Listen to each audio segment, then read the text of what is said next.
Hey guys, it's your boy, French Fry Warrior here.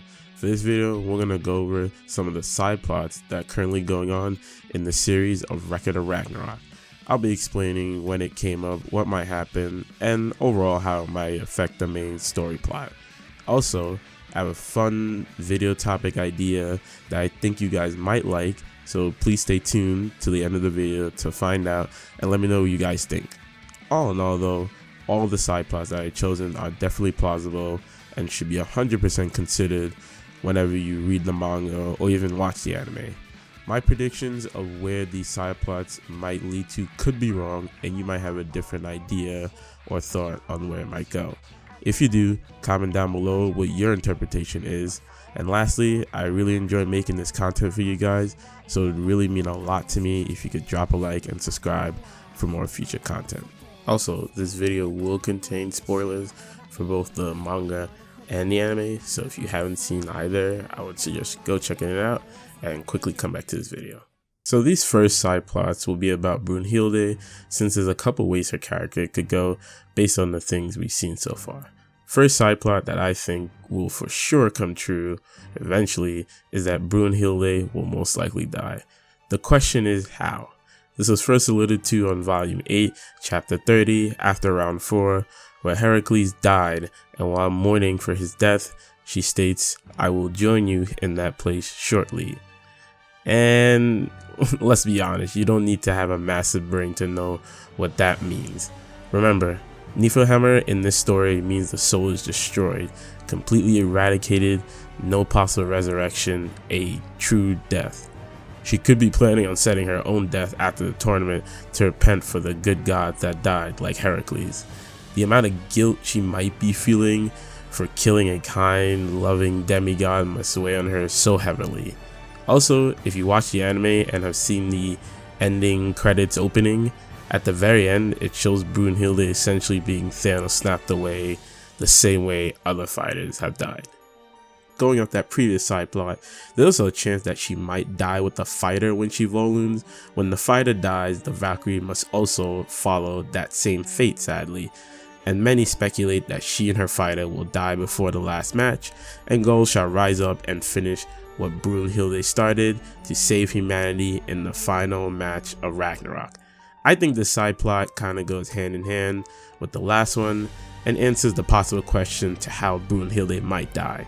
To support this idea, the Valkyrie Hirst that paired with Sasuke in round 3 also mentioned in the anime, which is also canon, that Gull will sometime have to perform Volund and participate as well in the tournament.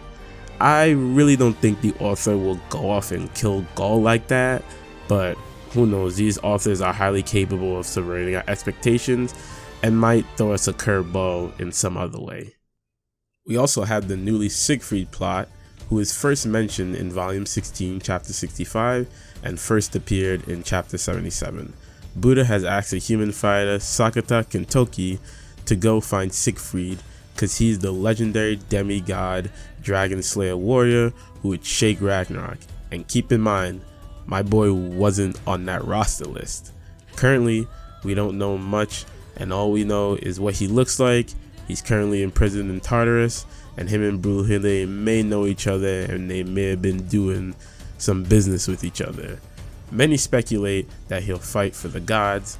Others speculate that he'll be the one to save humanity in the final match of Ragnarok, since according to Norse mythology, Siegfried and Brunhilde are lovers, and Brunhilde might want to save him from prison by eradicating the gods.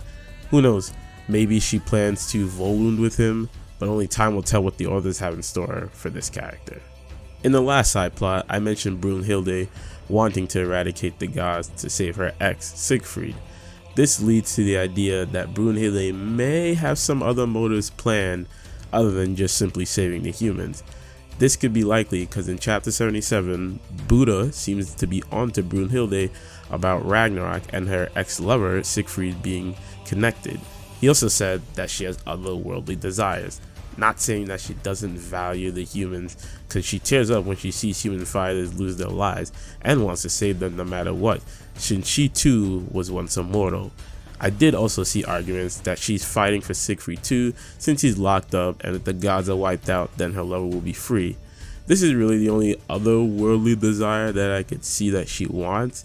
Either that, or my man Buddha was just trying to spit some crazy riz at Brunhilde. Odin is a snake. This is no joke. Since this man's first appearance, he rubbed me off the wrong way, and he further confirms this idea in volume 9 chapter 34. You see him smiling like a damn menace. Even his birds are shook by the hard on this man's is getting. In volume 14 chapter 54, he gets ready to scrap with Beelzebub and warns him not to f this opportunity up with his BS experiments because he's been waiting for this chance. That shows you how this man's is planning something big. Honestly, his goal is most likely to become the only chief god.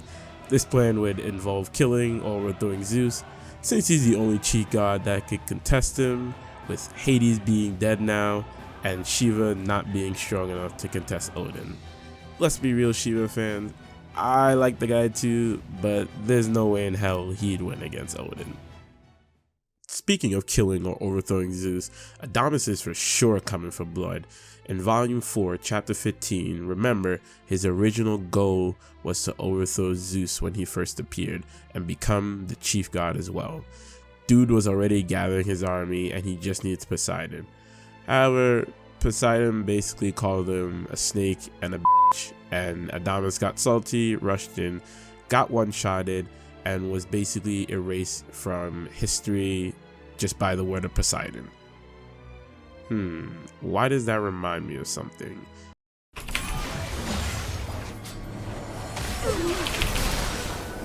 Anyway, now that Adamus has returned in the later chapters, Poseidon's already dead, and Hades as well, who I felt was the one preventing the younger brothers from essentially tearing each other apart.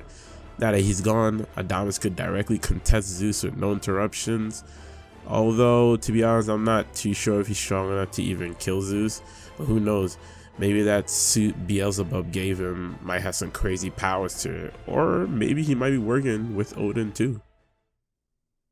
Now for this last side plot, I'm going to be honest with you guys, it could be way off. It might not even come true. It might not even be a side plot at all. However, I'm willing to bet that, like Odin, this dude, Nostradamus, is not meant to be trusted at all.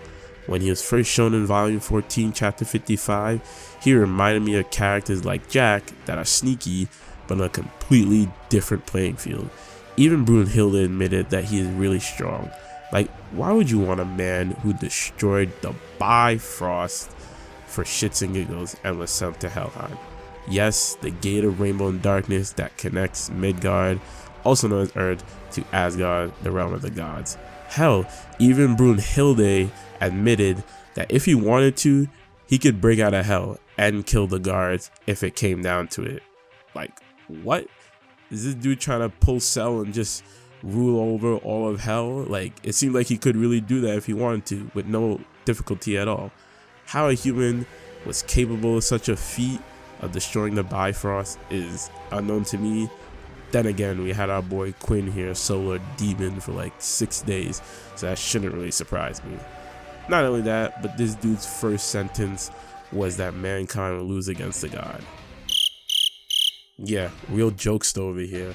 Who knows, he also might be the human traitor that people have been theorizing about for like months, or basically since the start of the damn series. Then again, he could just be the ultimate troll and just wants a good fight.